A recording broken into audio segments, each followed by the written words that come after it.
capítulo 7, versículo 10. Você encontrou aí, diga amém? Amém.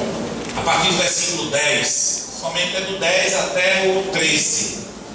Diz assim: mas quando seus irmãos já tinham subido à festa, então subiu ele também, não manifestamente, mas como em oculto. Isso é Jesus, viu, irmãos? Ora, os judeus procuravam na festa e diziam: onde ele está?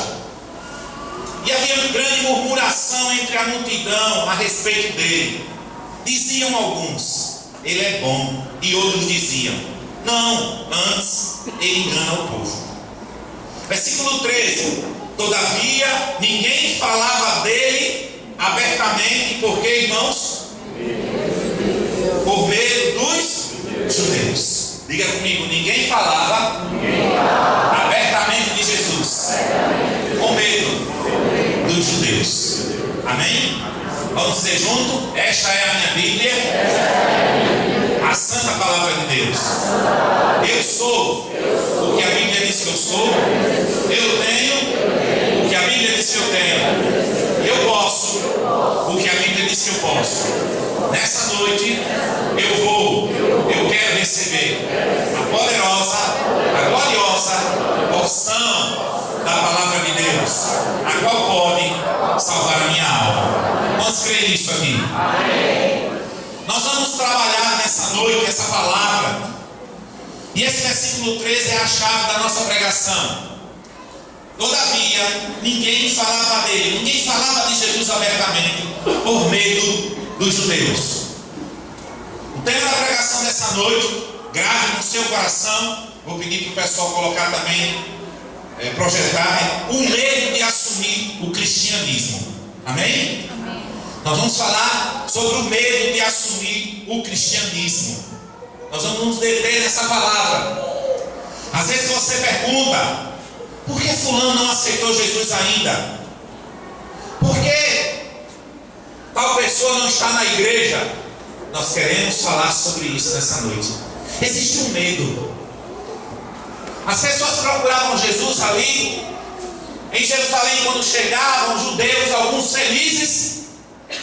Mas o versículo 13 diz que eles não falavam abertamente de Jesus por medo. Você tem medo de falar de Jesus, querido? Não. Tem não? Você fala de Jesus ou você assume a vida de Jesus?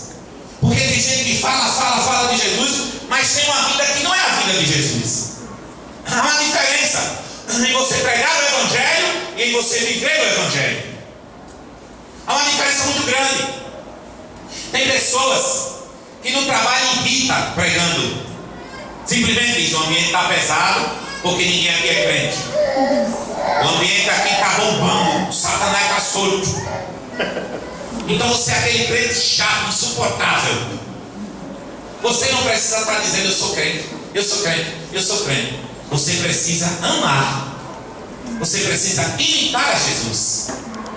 Você precisa ser aquele funcionário que não inventa desculpa que a tia morreu, a sogra, a mãe, o irmão. Chega na hora certa. O seu testemunho vai gritar que você é cristão. Amém. Mas a sua fala é pouca para as pessoas entenderem, porque eu quero dizer uma coisa para você nessa noite: nunca a gente vai separar a nossa vida do cristianismo. Para quem é crente, não adianta você dizer: quando a gente erra, a primeira coisa por mim, olha o irmão, ou não é? Olha a irmã. Isso já virou uma coisa, até uma perseguição. Eu quero dizer a você que crente e falha. Quem concorda aqui? Amém. Eu mesmo falho. Eu sou um falho assumido. Amém, querido? Nós não podemos dizer que não falhamos. Se dissermos que não temos pecado, somos mentirosos, a Bíblia diz. Mas nós queremos falar sobre isso, porque talvez o medo seja algo que está lhe atrapalhando de crescer em Deus, ou de manifestar-se como um cristão. Em Jerusalém, as pessoas não pregavam mais, não falavam. Alguns chegavam assim e diziam: vocês viram falar de Jesus? Vocês sabem se Jesus passou por aqui? bem baixinho. Põe aí o versículo 13 de novo, por favor. Tu viu Jesus passar? Rapaz, ele por onde a gente foi? Todavia, ninguém falava dele abertamente, por medo dos judeus. Os judeus, eles significavam ali a maior das religiões naquele momento, e eles dominavam. A cultura deles era muito pesada.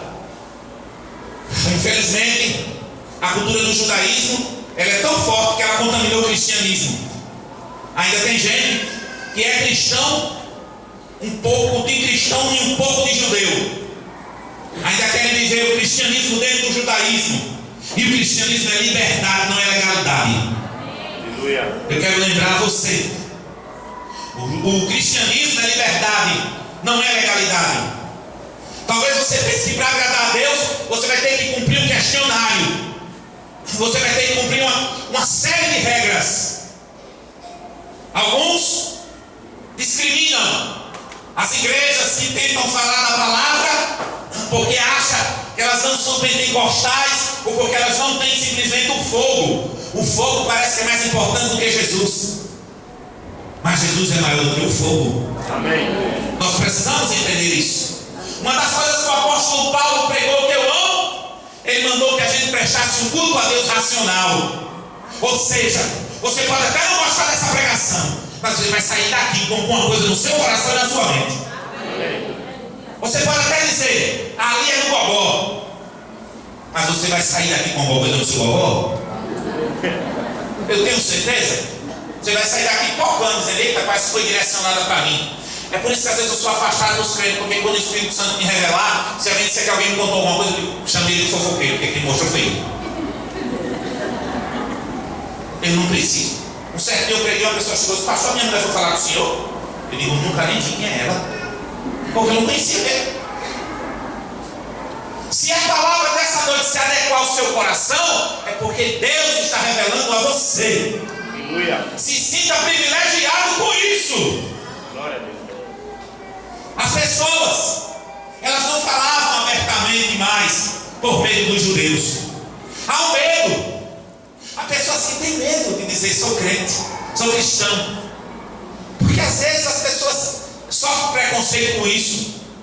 Hoje em dia nós sofremos preconceitos de muitas pessoas porque a gente é crente. Quando a gente vai chegando aí, o legalista, ó o dono do céu, né? Se você chegar num lugar, eu cheguei num lugar, tinha duas mulheres, aí a menina me chamou de pastor, aí ela ouviu, aí tacou o beijão uma na outra. Eu nem aí, comendo, beijar à vontade, tô nem aí. A boca não é minha, o juiz não é pra mim, né, meu irmão? Não tem nada a ver. Tô aqui na minha. Os camaradas dizem, vou tocar tambor. Toque, meu filho, o tambor é seu. O tom que vai descer no seu couro não é no meu. Fique à vontade. Eu quero adorar Jesus. Amém. Esse é o meu papel. Nós incomodamos, porque nós ainda guardamos um pouco da verdade. Nós queremos ainda viver a verdade e a santidade desses dias. Aleluia. E esse é o grande desafio da igreja. Vamos falar de alguns medos.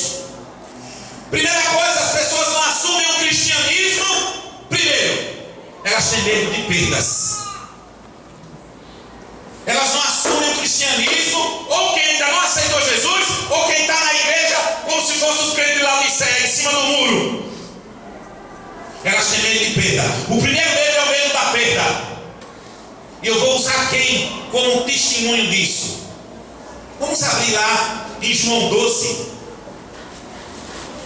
Vamos lá? João 12, versículo 35 em diante, até o 42 só. Disse-lhe, pois, Jesus, foi o que ele disse? A luz ainda está convosco por um pouco de tempo. Andai enquanto tem luz, para que as trevas não vos apanhem. Pois quem anda nas trevas não sabe para onde. Enquanto tem luz, crede na luz, para que sejais filhos da luz. Estas coisas disse Jesus, e retirando-se, escondeu-se deles. E ainda que tinha feito tantos sinais diante deles, não criam, não acreditavam nele. Para que se cumprisse a palavra do profeta Isaías, que diz: Senhor, quem creu na nossa pregação? E quem foi revelado, e a quem foi revelado o braço do Senhor? Por isso, não podiam crer. Então Isaías disse outra vez: cegou-lhes os olhos, e endureceu-lhes o coração, a fim de que não vejam com os olhos, e compreendam no coração, e se convertam, e eu os cure. E Isaías disse isto quando viu a sua glória e falou dele. Versículo 42 é o que a gente vai se deter. Apesar de tudo, só que aí, apesar de tudo o quê? Apesar de vários aleijados andarem, apesar de vários cegos se enxergarem, apesar de vários surdos ouvirem, apesar de vários leprosos serem limpos, apesar de mortos terem ressuscitado porque Jesus ressuscitou, apesar de tudo, até muitos dos principais creram nele, acreditaram em Jesus, né? Mas não o confessavam por causa dos para não serem o quê? Com medo, tem uma tradução que diz: com medo de serem expulsos da sinagoga. Nós vamos falar o medo da perda. Vamos falar sobre o medo da perda. Esses homens, eles criam em Jesus. Tem muita gente que crê em Jesus. Tem muita gente que sabe que Jesus é o caminho. Tem muita gente aí fora, meu irmão, que sabe da verdade mais do que quem está aqui dentro. Conhece a palavra, conhece direitinho, mas existe um medo. Eu não posso aceitar, senão vou ser expulso da onde? Da onde? Não vamos aceitar. Os principais, alguns príncipes, algumas pessoas ali, daquela legalidade, daquele fariseísmo do inferno, que estava ali, eles sabiam que Jesus era o caminho, sabiam que Jesus era a verdade, mas eles não criam. Eles não queriam, só por uma coisa. Por causa de quê? Com medo de ser expulso. Então nós vamos falar desse medo. Medo de perdas. Vamos falar um pouquinho, né? Apesar de crer em Jesus, né? O medo de ser expulso da sinagoga pelos fariseus falou mais alto. O povo tinha medo dos judeus, que eram a maioria, e o medo de ser expulso de um grupo. Existe medo das pessoas perderem. Primeiro, tem gente que diz: eu não vou aceitar Jesus porque eu vou perder meus amigos. Ou não é? Eu vou perder meus amigos. Eu vou perder a lambada. Eu vou perder o funk. Eu vou perder. Hoje em dia, para o povo da igreja não perder os prazeres, já inventaram a discoteca gospel. Para não perder. Agora você vê esse povo na discoteca gospel, mas não vê esse povo na igreja de joelho. Você não vê. Não estou julgando. Mas às vezes as pessoas têm um medo. Ah, meu Deus, eu vou perder uma certa senhora.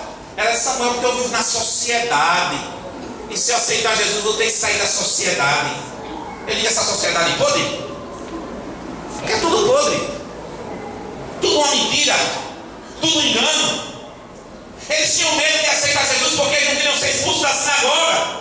Porque no dia que você aceitar Jesus na faculdade, glória a Deus, e você vai ser expulso da turma. As pessoas não vão querer passear com você, porque você é brega, porque você é antiquadro, porque você é uma pessoa atrasada. Mas atrasada, antiquadro, brega, se você permanecer firme, você vai para a glória de Deus.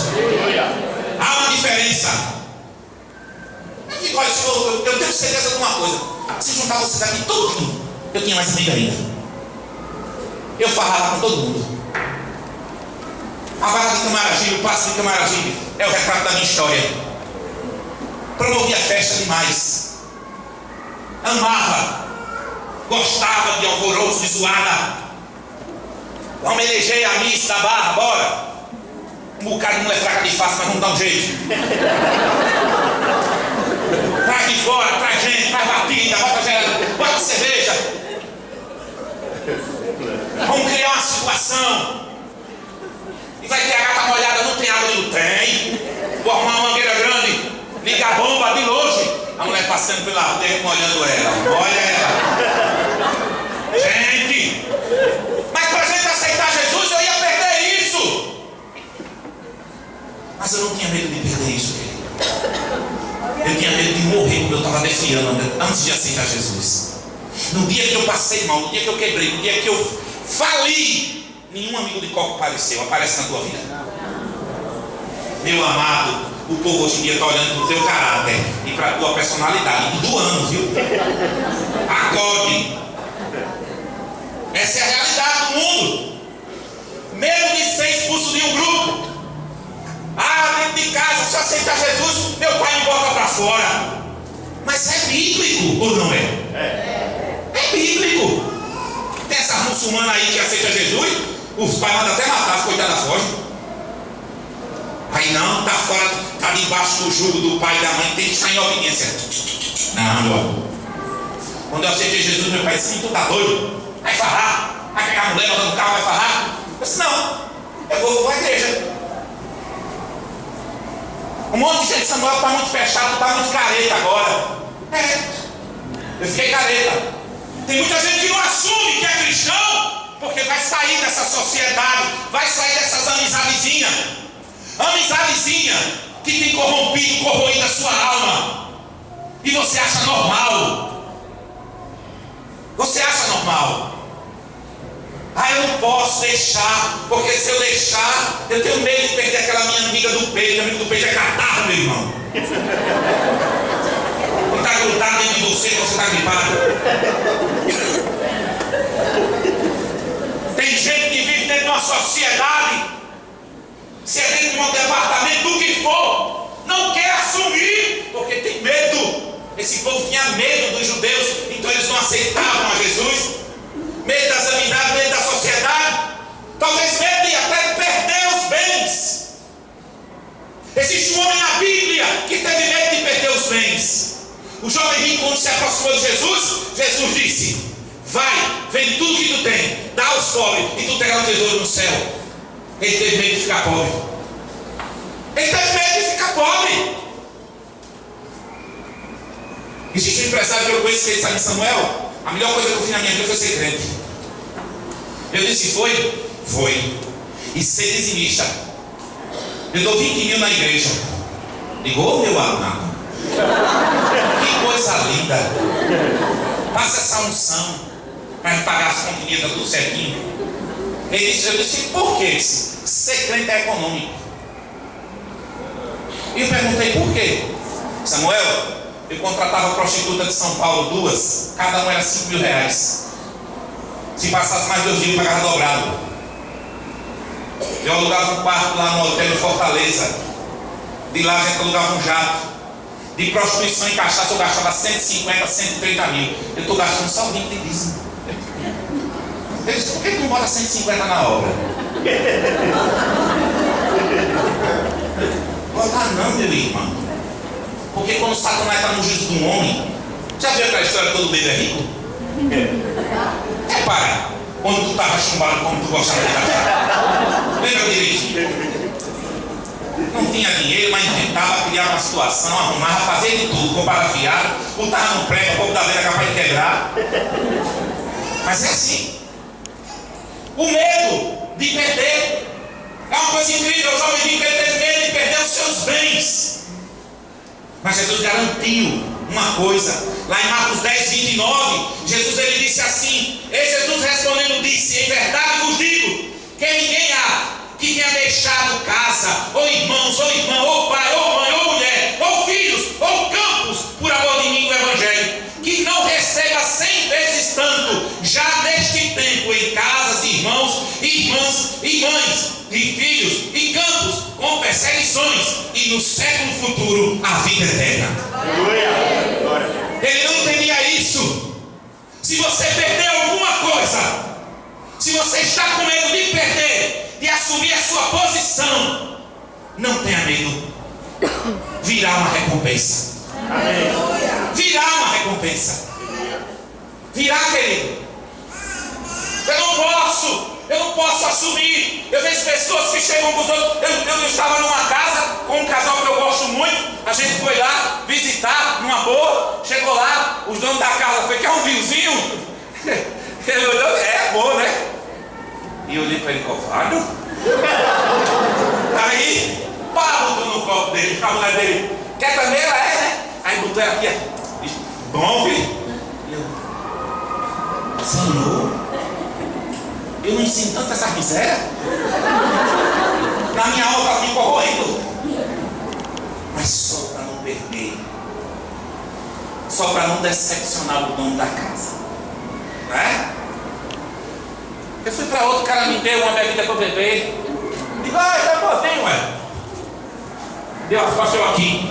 O sangue de Cristo é dele. Não vou lhe agradar de forma alguma. Eu prefiro perder todos os meus amigos. Eu prefiro perder minha família. Eu prefiro perder a minha esposa. Mas eu não quero perder o meu Deus. Porque só Ele pode me dar o melhor. Eu tenho certeza disso. Talvez você está aí nessa noite, preso a um sistema, preso a uma situação. Você não assume o cristianismo porque você tem um medo. Você tem medo de perder. Como Nicodemos tinha, como esse jovem rico tinha. Eles tinham medo de perder. Então eles não assumiam a sua posição. Eu quero falar também de medo de mudar de religião. Vamos lá, João capítulo 3, versículo 1 até o 3. E havia entre os fariseus um homem chamado como Nicodemos, príncipe dos judeus. Este foi ter de noite com Jesus e disse-lhe: Rabi, ou mestre, bem sabemos que és mestre, vindo de Deus, porque ninguém pode fazer estes sinais que tu fazes, se Deus não for com ele. Jesus respondeu e disse: na verdade, te digo que aquele que não nascer de novo não pode ver o reino de Deus. Mas eu quero só me deter no iníciozinho do versículo 2. Põe aí o versículo 2. Quem era Nicodemos? Nicodemos era um homem sábio. Nicodemos era um homem que estava verdadeiramente ali, meu irmão, na função de príncipe ali da sinagoga, um dos principais. Aquele homem cheio de cultura, cheio de literatura, cheio de visões do legalismo da lei de Moisés. Mas, versículo 2, ele foi ter que hora com Jesus? De noite. Por que ele não foi de dia? Por que ele não foi de tarde? Ele temia que as pessoas vissem ele. Tem gente que vem para a igreja bem escondido. Se a minha mãe souber, ela infarta.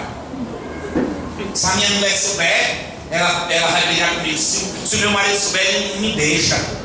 Assuma, meu irmão. Assuma seu papel. Assuma. Ai não, mas Nicodemos foi de noite escondidinho, né? Um dia uma pessoa chegou e disse: eu quero que tu olhe comigo para aceitar Jesus, mas não quero que ninguém saiba. Eu digo: você é o crente 007? Como é que eu não vou dizer que você é crente? Não diga nada a ninguém não. Com medo. Eu fico incrível. O povo de Deus ainda se engana.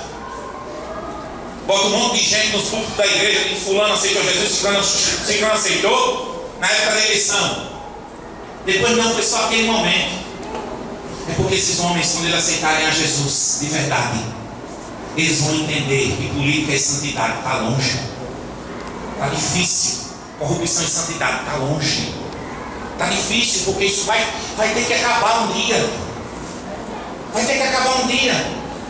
Silas Malafaia essa semana deu uma resposta ao presidente Lula, ao ex-presidente Lula. Não sei quem assistiu, alguém assistiu aqui? Quem assistiu? Porque Lula meteu o pau nos crentes, nos pastores. Ele meteu o pau. Silas Malafaia, aquele bocão, graças a Deus, né? Pode falar, deixa ele falar. A autoridade dele, Deus o abençoe. Mas é o medo. Nicodemos foi de noite caladinho. Aí, mestre, Rabi, eu sei que tu é de Deus, tu veio de Deus, porque ninguém pode fazer tantos sinais miraculosos que tu fazes. Jesus deu logo uma cortada nele. Para essa babaquice. Quem não nascer de novo não herdará o reino dos céus. Jesus foi bem direcionado com ele. Tem que haver mudança, Nicodemos. Não vem para cá me elogiar, me enchaleirar, eu não estou afim disso não. Foi logo chamando de mestre. Como é que um homem tão cheio de conhecimento chamaria Jesus de Messias, mestre? Ele não faria isso nunca. Mas escondido ele faz, né? Tem crente que mora num apartamento, num lugar, não canta. Vou cantar não, porque o povo pode me perseguir porque eu sou crente. Eu não vou botar um louvor não, porque senão o povo vai saber que eu sou crente. Oxe, o que tem? Qual é o seu problema?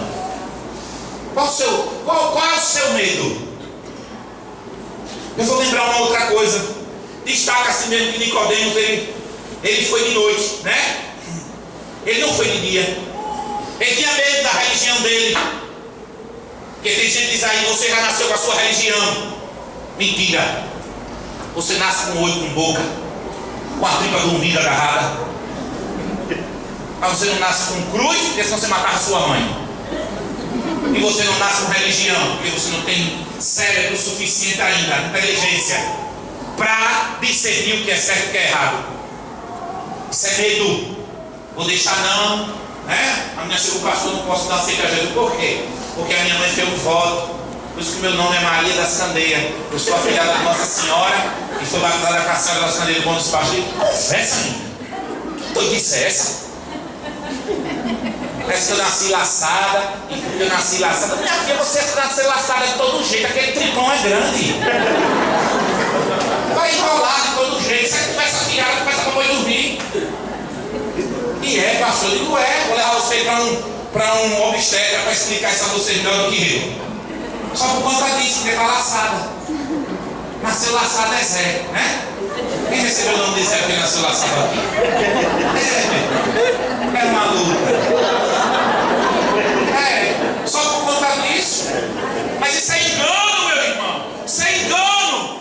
É medo de abrir e romper. Você precisa romper. Você precisa assumir que você é cristão em Cristo Jesus. Que o mundo exploda, mas a sua conduta é diferente. Certo dia eu estava num lugar, passei com um irmão, aí fui visitar o irmão, aí o cara lá da loja, olha pastor, isso é um caba safado. Eu disse, não, pai, pare com isso. Isso aí não vale nada. Pastor, cuidado com as suas ovelhas. Fique de olho nesse, que esse bicho aí, ó, é pegador.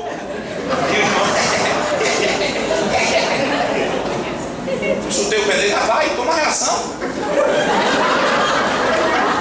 Esse cara cala a boca. Fazendo vergonha a gente, meu irmão, no restaurante. O povo da mesa ouvir, né? Como é que você é? Você tem medo de rejeitar uma cantada da sua coleguinha de trabalho? Para ela não chamar de fresco? Você tem medo, meu irmão? Você tem medo, meu irmão? Não fazer isso não. Tem jovens que estão virgens, mas não podem dizer eu tenho medo. Esses dias estava o Davi Luiz, que participou de um negócio com o pastor, para os jovens assumirem a virgindade até após o casamento. E todos os blogs, todas as revistas meteram o pau no pastor. E Davi Luiz é virgem ou não é virgem? Não tenha medo de assumir sua virgindade, meu irmão. Não tenha medo de assumir a sua virgindade, meu irmão. Porque isso é caráter. Isso é vergonha na cara. É só isso. Isso é princípio de Deus. Se já deu, já deu. Está me entendendo? Se já fez, já está feito. Mas se não fez, espere para fazer com o seu marido, com a sua mulher. Porque isso é bíblico. Não fico nessa história que a coleguinha está cobrando porque eu